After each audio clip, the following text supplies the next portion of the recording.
Olá, com você, professor Alex Douro. Na aula de hoje falaremos sobre capitalismo, um assunto extremamente importante, que a princípio você precisa recordar que é um sistema baseado na desigualdade social, econômica, política, cultural e financeira, como se mostra nessa imagem aí. Tudo bem? Mas o que nós precisamos saber sobre esse tema? Nós precisamos recordar que esse sistema ele surgiu exatamente paralelo ao fim do feudalismo, ou seja, paralelo à decadência do feudalismo. Mas, Alex, o que foi o feudalismo? O feudalismo foi uma sociedade baseada no contexto agrário, ou seja, a população vivia no campo, onde a produção era destinada para a subsistência, ou seja, tudo era destinado para o consumo próprio, então não existia comércio. Era baseada numa estratificação social, ou seja, uma sociedade dividida também em classes, onde nós tínhamos o clero, a nobreza, o servo, ok? E uma sociedade baseada no trabalho servil, onde nessa sociedade esse cidadão trabalhava nas terras dos senhores feudais e não recebia nenhuma remuneração para isso. Mas como foi que esse sistema entrou em processo de declínio que acabou contribuindo para a formação do sistema capitalista? A princípio você precisa lembrar que o solo, lá no feudalismo, ele era usado de forma intensa, ou seja, eles não tinham cuidado com o solo, não geravam repouso para o solo. E eles usavam o solo totalmente. Isso gerou, claro, um mau uso que contribuiu para a queda da produtividade. Essa queda da produção, claro, contribuiu claramente para a diminuição da produção de alimentos e, consequentemente, para o surgimento da fome. Imagine você, naquele momento, final do século XIV e início do século XV, morando no campo, sem recurso, sem dinheiro e agora sem alimentação. Claro, isso forçava você a sair do campo e ir para a cidade. Assim surgiu o êxodo rural. É nesse contexto do surgimento do êxodo rural que nós vamos ter também o surgimento do comércio, fazendo com que a sociedade agora pudesse trabalhar para ganhar uma remuneração e comprar, e não mais apenas trocar produtos como era feito no feudalismo. Bem, dentro desse contexto, agora você precisa entender o que seria o capitalismo. Observe a imagem. O nosso amigo aí fala, eu lucro, tu trabalhas, e ele reclama da inflação. Já percebemos claramente que existe uma desigualdade social. E aí nós precisamos concluir que o capitalismo ele é um sistema econômico onde os meios de produção, ou seja, as fábricas, as terras, as fazendas, os bancos, são privados, ou seja, pertencem a alguém. E esse alguém são os burgueses, que, claro, não esqueçamos, usam os trabalhadores para poder produzir mais lucro, que tem apenas a sua força de trabalho, mostrando assim claramente uma desigualdade entre aqueles que realmente produzem o lucro e aqueles que acumulam o lucro. Tudo bem? Dando continuidade, nós precisamos lembrar das características do sistema capitalista.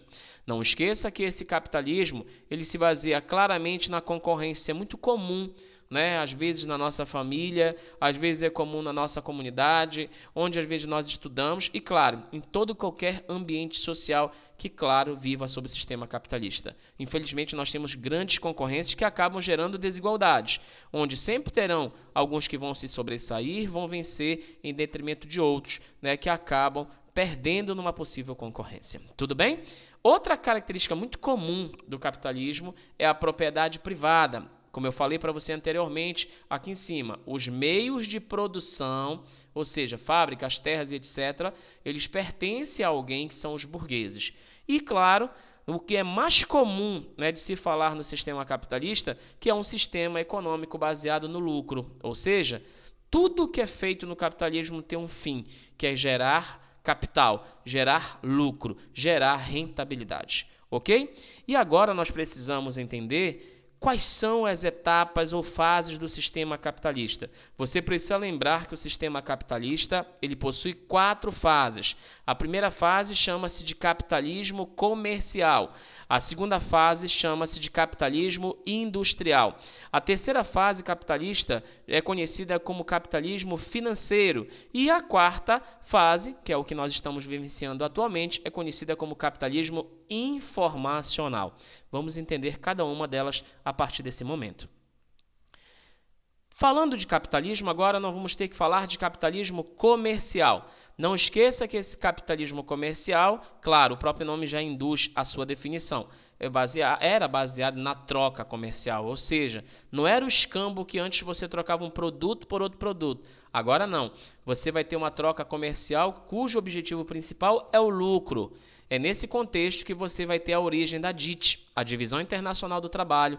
É nesse contexto que você vai ter o colonialismo, conhecido mais tarde como colonização, entre as relações da metrópole, que estão realizando as expedições marítimas, e as colônias que estavam sendo exploradas. Observe claramente, que havia, portanto, uma troca comercial baseada no mercantilismo, ou seja, tudo deveria ir para o mercado, como, por exemplo, aqui as colônias forneciam, um grande exemplo, metais preciosos, especiarias e, infelizmente, escravos, enquanto as suas respectivas metrópoles produziam, e, claro, repassavam para as colônias produtos manufaturados. É nesse contexto que nós vamos ter como destaque as expedições marítimas. E essas expedições marítimas vão gerar o processo de colonização e de exploração de dois grandes territórios. O litoral da África, que inicialmente vai ser ocupado de forma parcial e a sua ocupação efetiva vai dar somente com o imperialismo, e, claro, a América Latina,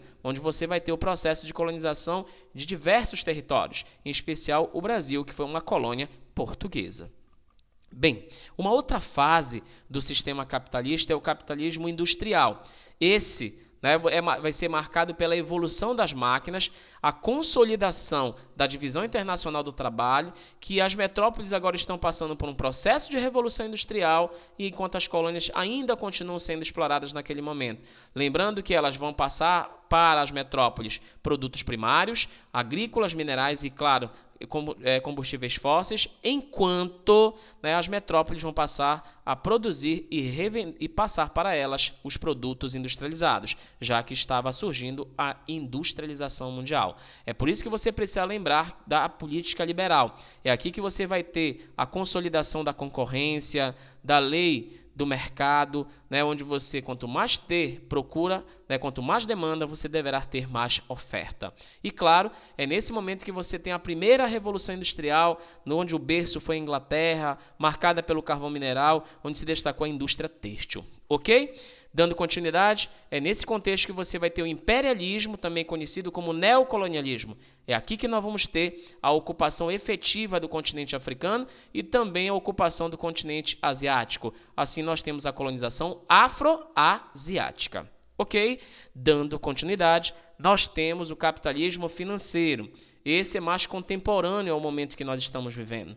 Ele é marcado pela interdependência mundial. O que é isso? Um país depende do outro. Os países desenvolvidos fornecem produtos industrializados, capitais, investimentos, empréstimos, enquanto os países subdesenvolvidos repassam para eles produtos ainda primários, agrícolas, minerais e fósseis. Não esqueça que é nesse contexto que nós vamos ter uma política marcada pela abertura econômica, desconcentração industrial e, claro, a entrada de empresas privadas. Então, nós temos o neoliberalismo, claro, gerando, naquele momento, a resquício ainda da segunda revolução industrial do século XIX, que se arrastou até a primeira metade do século XX. Ok? Não esqueçamos que aí nós vamos ter uma multipolaridade econômica, e essa multipolaridade econômica hoje marcada por o aumento dos fluxos, sejam eles materiais, como a venda de uma calça de um país para o outro, ou imateriais, como repasse de informações através das redes de internet. Ok? E a última fase do sistema capitalista é o capitalismo informacional. Esse é marcado por uma deseconomia de escala, marcado pelo processo de expansão da globalização em nível mundial, gerando assim, portanto, não esqueça, o neoliberalismo ainda como política econômica. Hoje nós temos a terceira revolução industrial, também chamada de revolução técnico-científica e informacional, e, claro, é nela que nós temos a expansão do processo de globalização, ou seja, a expansão do sistema capitalista em nível mundial. Hoje, esse sistema é baseado claramente, não esqueça, pelo avanço tecnológico e, claro, pela expansão das multinacionais. Essa foi a nossa aula de hoje. Um forte abraço com você, professor Alex Douro. Fique com Deus.